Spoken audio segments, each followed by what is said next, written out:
Mesdames et messieurs, ravis de vous retrouver en direct de notre plateau télé au cœur de Milipol, événement international de la sécurité des États. Évidemment, au cœur des sujets qui nous occupent, les Jeux olympiques et paralympiques que la France a l'immense plaisir et honneur de recevoir donc, en 2024 sur l'ensemble du territoire. Et donc, on a l'immense plaisir d'accueillir sur ce plateau monsieur le préfet Thierry Mosiman. Merci, monsieur le préfet, d'être avec nous aujourd'hui en direct de Milipol. Je rappelle que vous êtes le coordinateur national pour la sécurité des Jeux olympiques de Paris 2024 au sein du ministère de l'Intérieur. Merci à vous de m'accueillir. Alors, monsieur le préfet, évidemment, on a beaucoup de questions à vous poser, mais on va peut-être revenir sur les principales stratégies de sécurité qu'il va falloir mettre en œuvre, déployer pour que ces Jeux soient une fête, une grande fête populaire mondiale qui est évidemment attendue. Les chiffres dont on parle sont assez extraordinaires et donc, évidemment, cela va nécessiter une stratégie renforcée et vous intervenez dans le cadre de la coordination des différents acteurs. Est-ce qu'on peut revenir ensemble sur cette stratégie? Comment elle se structure aujourd'hui? Quels sont les piliers phares? Vous avez tout à fait raison, ces Jeux doivent rester une fête. Et pour qu'ils restent une fête, eh bien, il faut qu'ils se déroulent dans les meilleures conditions possibles et que nous ayons donc une stratégie de sécurité tout à fait adaptée à cet événement planétaire. Donc en fait, cette stratégie elle repose sur quelques principes qui sont finalement assez simples. Le premier principe d'abord, c'est de bien se préparer. Bien se préparer, il faut savoir qui on va mobiliser, il faut emmener avec soi donc l'ensemble des acteurs concernés, il faut peut-être créer des structures, il faut identifier des risques, analyser des risques. On a rédigé par exemple, élaboré une analyse nationale des risques qui recense 11 types de risques et qui travaille sur environ 300 scénarios. Voilà, donc c'est le premier principe, bien se préparer. Le deuxième principe, c'est qu'il faut, dès le départ, avoir un niveau, une exigence de sécurité qui soit maximale. Il ne faut pas se dire on va faire ainsi puis ensuite on pourra rehausser le niveau. Non, il faut partir tout de suite sur le niveau le plus élevé. C'est ce qu'on fait par exemple en matière d'inspection donc des sites sportifs ou non sportifs d'ailleurs en matière d'inspection explosifs. C'est ce qu'on fait en matière de NRBC.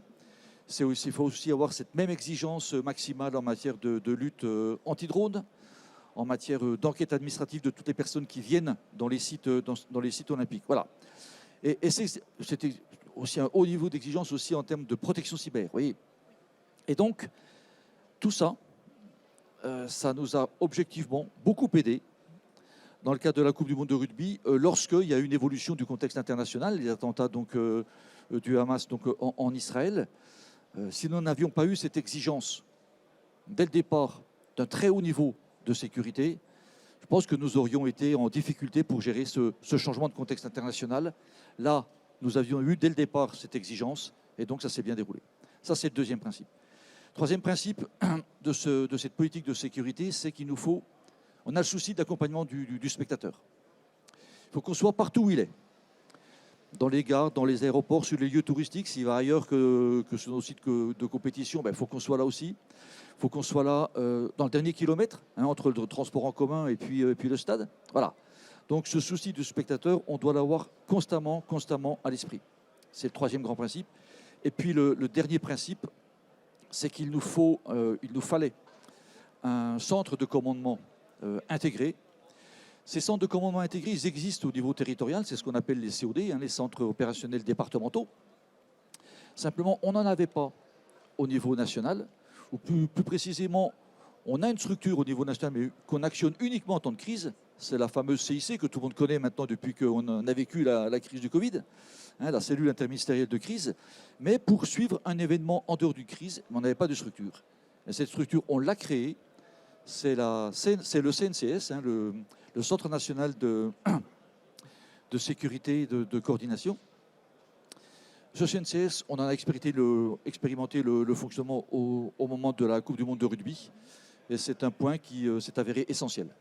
Alors justement, sur ce centre de commandement national dont vous parliez, il va jouer un rôle clé, donc évidemment en termes de sécurité pour l'ensemble des Jeux. Il y a évidemment la question de la cérémonie, parce que la candidature de la France d'ailleurs a mis en lumière, et on voit quelque part une fierté, quelque chose de nouveau, puisque les Jeux se passent dans la ville. La cérémonie voulue sur la scène ramène effectivement une dimension encore plus délicate à adresser en termes de sécurité, d'où les dispositifs, les exercices, les expérimentations que vous conduisez avec l'ensemble des acteurs sur le territoire. Comment est-ce que ce centre finalement national de commandement va jouer un rôle particulier, central, vis-à-vis de la sécurisation de cette cérémonie d'ouverture?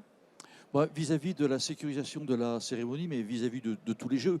Les Jeux, c'est un événement planétaire, je crois qu'il faut le dire. On va accueillir en France 200 nations. Il y aura 4 milliards de téléspectateurs, dont 1 milliard pour la cérémonie. Il y aura 13 millions de touristes, 15 000 athlètes. Donc c'est un événement extraordinaire, vraiment planétaire. Et donc il faut qu'on soit en mesure de suivre le bon déroulement de cet événement. Et c'est la mission du CNCS. Alors, il faut bien comprendre ce que c'est que le CNCS. C'est un centre de commandement hors crise. Quand il y a une crise, ce CNCS se transforme en CIC. Il n'a pas vocation à gérer une crise. Donc il doit gérer ce grand événement que sont les JO, comme il a géré ce grand événement qu'était la Coupe du monde de rugby. C'est ensuite un centre de commandement national. Donc il n'a pas de mission opérationnelle. Il n'est pas sur le terrain, ce n'est pas lui qui va dire comment il faut sécuriser un site sportif, ce n'est pas lui qui va fixer un périmètre de circulation. Ça, c'est le préfet qui a cette mission-là. Donc la mission du CNCS, on va en quelque sorte se situer à un autre niveau, un niveau peut-être plus national, plus stratégique. Et sa mission, c'est d'abord de recenser, de trier et d'analyser toutes les informations qui remontent au centre. Et c'est ensuite la restituer dans les meilleures conditions possibles aux décideurs politiques, gouvernementaux, pour qu'ils prennent les bonnes décisions s'il y a des décisions à prendre. Et qui va armer ce centre national? Alors, ce centre de commandement national, c'est son autre caractéristique, c'est qu'il est interministériel. Donc il est bien piloté effectivement par le ministère de l'Intérieur, c'est moi qui l'anime, mais on y retrouve la plupart des ministères qui sont intéressés par une quinzaine de ministères ou de structures interministérielles. On va retrouver bien évidemment les sports, bien évidemment, mais il y aura aussi les armées, il y aura aussi les transports, l'énergie, les télécommunications, les douanes, il y aura l'enseignement supérieur, il y aura la culture, parce qu'en même temps que chez les Jeux Olympiques, il y a les Olympiades de la culture. Bref, il y a le ministère de l'Agriculture aussi, le ministère de la Santé, essentiel en cas de difficultés de canicule. Voilà. Et donc c'est une structure qui, armée en rythme de croisière, on va dire, peut compter jusqu'à une cinquantaine de personnes. On a accueilli la Coupe du monde de rugby, qui a été une grande fête populaire et sportive. Ouais. D'un point de vue de la sécurité, on parle rarement de succès dans cet univers qui fait preuve de toujours beaucoup d'humilité, mais le ministre de l'Intérieur, Gérald Darmanin, a effectivement évoqué un dispositif qui avait répondu aux attentes et aux exigences, donc finalement un bilan plutôt positif en matière de sécurité. Quels sont les enseignements que vous tirez de cette Coupe du monde de rugby, qui évidemment... On parle de l'échelle des Jeux Olympiques, donc on est sur une autre dimension, mais néanmoins, il y a quand même des enseignements qui doivent vous servir pour aller sur cette dernière ligne droite des Jeux. Bon, vous avez tout à fait raison de dire de souligner qu'il n'y a eu aucun incident majeur en matière de sécurité.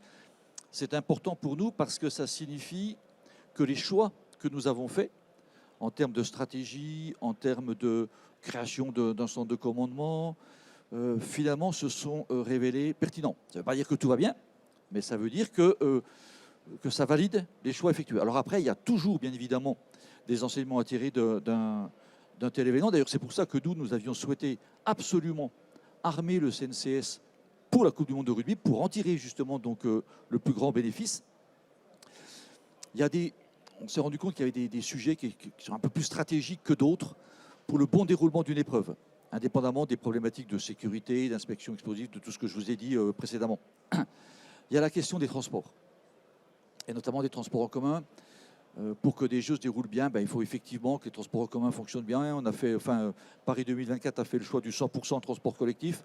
Donc il faut assurer en matière de transport.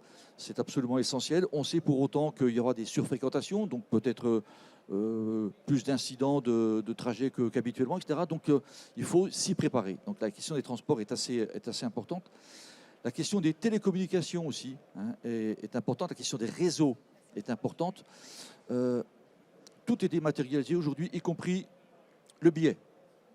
S'il y a un problème de réseau au dernier moment, on n'a plus de billet. Donc, il faut le télécharger. Vraiment, je pense que c'est important. Voilà. Donc, on a cette question des télécommunications qui est particulièrement importante. On a aussi la question de la régulation des flux d'entrée et de sortie des équipements sportifs. Ça, c'est un sujet sur lequel on avait déjà porté beaucoup d'attention. Mais on s'est rendu compte qu'il fallait qu'on fasse encore davantage, et ce qui veut dire que parfois il faut anticiper l'ouverture des stades, ce qui veut dire que parfois il faut fermer les baraques à frites devant les stades. Enfin bref, il y a des mesures comme ça qui paraissent anodines, mais qui sont essentielles en termes de gestion donc, des flux d'entrée et de sortie donc, des stades. Et puis il y a aussi la question centrale de la gestion d'informations. On s'est rendu compte à l'occasion de la Coupe du monde de rugby qu'on avait beaucoup d'informations qui nous remontaient. Pour les Jeux olympiques et paralympiques, ce sera encore pire. Donc il faut avoir des outils qui nous permettent de gérer au mieux donc, ces remontées d'informations. On a un nouvel outil qui s'appelle un hyperviseur. Je pense qu'on n'en a pas exploité tout le potentiel. Donc on doit pouvoir faire beaucoup mieux, et c'est l'un des chantiers que nous avons pour les mois qui nous séparent du début des Jeux.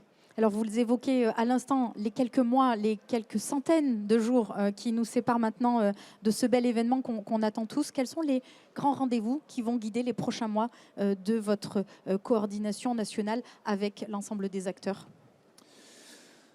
Premier rendez-vous, il nous faut tirer toutes les conséquences du bilan que nous venons de faire ensemble. C'est-à-dire qu'il y a des ajustements à faire sur le CNCS, sur l'animation, etc. Donc, premièrement, en tirer les conséquences de cette expérience. Deuxièmement, nous avons des exercices auxquels nous allons participer avec l'ensemble des acteurs ministériels et avec l'organisateur. Des exercices de crise, on va dire. Comment on réagirait à tel et tel scénario de crise. Donc ça, c'est important de se préparer. Et troisième point très important, troisième échéance importante, c'est la question de la ressource humaine.